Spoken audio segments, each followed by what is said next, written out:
I sent out an email to my subscribers and I said, "This is a VIP invite. Ask me any question that you want.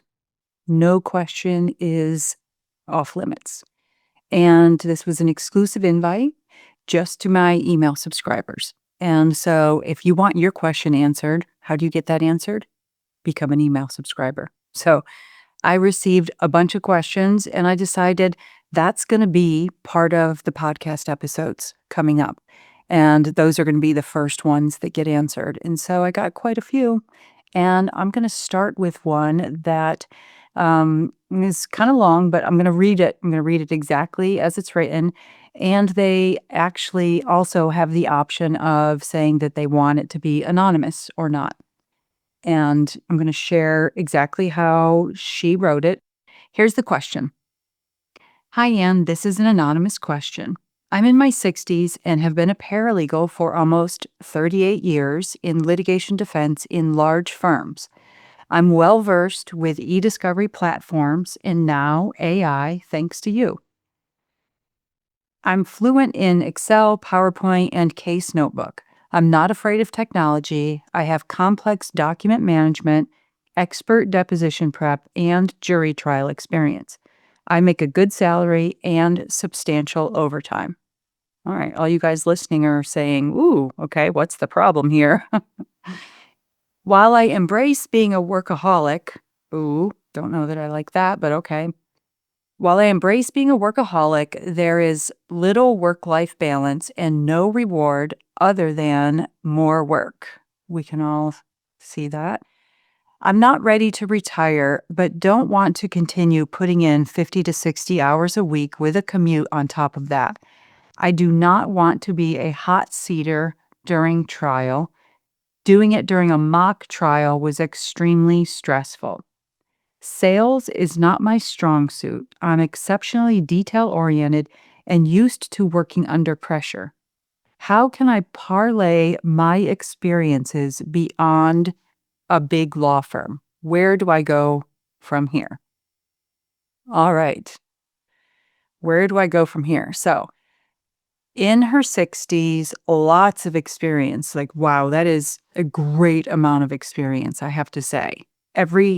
Your resume will look awesome. So, in addition, I will say, so there was some email back and forth, me getting a little bit more detail. So, I'm not going to give you that amount of detail because, if you worked with this person, then you might know who this person was. But so lots of experience that this person has. And so where do you go from here? You don't want to work at big law anymore. You're tired of these long hours.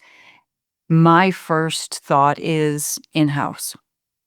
With the amount of experience that she has with litigation, e-discovery, working in a big law firm, working for or representing big corporations, I say go to work for one of those big corporations. That would be my first. My first would be in-house. Those big corporations, they're not going to, even though you represent them, they're not going to reach out to you and say, "Hey, come work for us," because they're a client, right? But that doesn't mean you can't reach out to them. So my first would be in-house because you've got all of the experience that they're already looking for. You're not going to be working long hours when you go in-house. You're going to be taking on a much higher role. You're going to get to do all of the things that you're doing now. You're not going to be expected to be a hot seater at trial. That's going to be the people at the law firm that you're working for, right? All of that stuff is going to be the work that you're doing now. So definitely in-house that would be my first highest recommendation. And nowadays, back in the day when I was at a law firm, usually when you went in-house, that meant making a pay cut.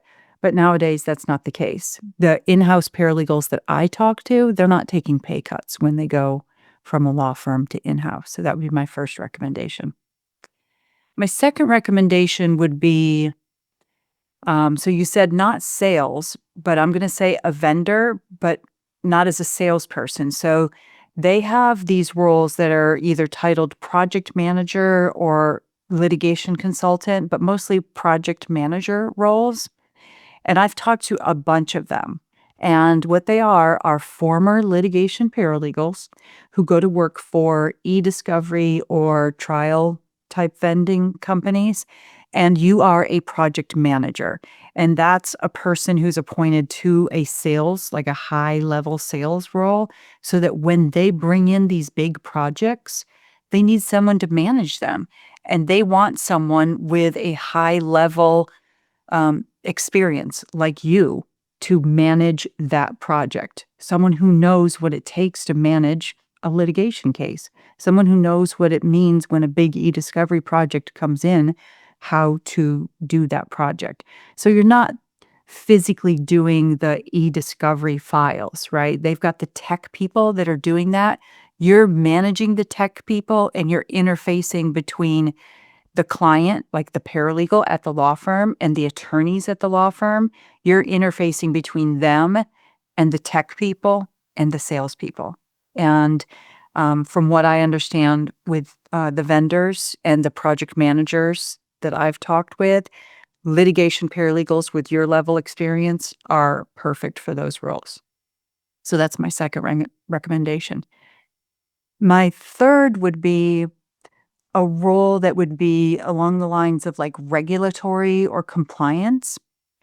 If you've been listening to the podcast for a while, you might recall I can't remember her name, but she was in a role it was called like a healthcare compliance role. And she was a former litigation paralegal. I think she did maybe malpractice litigation. And she moved into a healthcare compliance, like regulatory paralegal. And so that would kind of be along the lines of in-house, but it's a little different. So in the compliance or regulatory role, you're not a paralegal. You are a compliance person. So you've got this specialty of litigation. And because of that email back and forth, I know like the fields that you work in. So let's say whatever your specialty area is, and I'm going to give this a broad range, not just for you. It could be anybody who has this similar question. You look at the experience that you've gained throughout all these years, and let's say it's environmental litigation, then you would look for compliance and regulatory work in the environmental field. If it's maybe cybersecurity or construction or healthcare, it could be if it's like insurance or like employment or OSHA type work, maybe it's a risk management type of regulatory type field. So those are three big areas that if you're in your 60s, you're not ready to retire, but you're ready to move away from big law, those would be the three big areas that I would recommend. Now, I can't end the conversation without also bringing up, what about like are you close enough to retirement, or are you in a position where you would think to yourself, well, I don't need a full-time income, but maybe I might want a less than full-time position, and maybe I might want to create courses, right? There are a lot of ways that you could take your experience. You have a lot of experience, right? What was that? 38 years. I have to look at my notes here. Almost 38 years in litigation. That's 4 decades. 4 decades of litigation experience. I'll bet you have a lot to teach to paralegals, right? So maybe it's not even going into business for yourself. You could if you could take a big cut in salary, if you were willing to do that, it could be going and teaching as an adjunct professor at schools. What a lot of people don't tell you, so they say you can't necessarily go teach right at a law school or something like that, but you can teach in college at a level, one level below whatever college degree you have.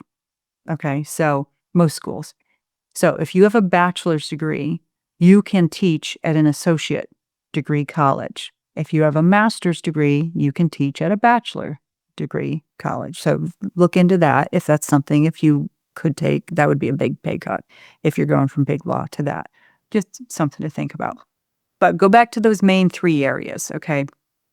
Regulatory compliance, project manager position at a vendor, litigation vendor, or an in-house corporate position.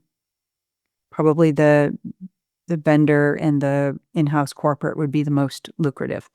Let's assume you're gonna go one of those paths. What I would recommend then you start doing is start documenting your wins. That's 38 years, 4 decades, that's a lot of stuff, right? You're not gonna be able to go back 38 years, but start documenting some of the wins, some of the workflows that you've put together, the things that could be transferable skills into these other positions, and start writing them down because you've got a lot that you would wanna be able to put down because you're going to want to update your resume and update your LinkedIn profile. I'll bet, especially if you've been at that one place for a lot of those 38 years, I'll bet you could use an upgrade on your LinkedIn profile and your resume. And then finally, talk to somebody. Look into those 3 positions and find somebody who's made that transition.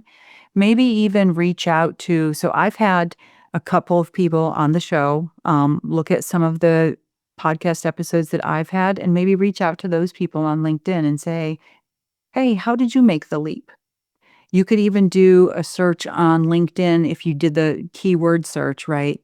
Project manager, litigation paralegal, or healthcare compliance plus paralegal, and see who was formerly a paralegal and went into some type of compliance or regulatory position.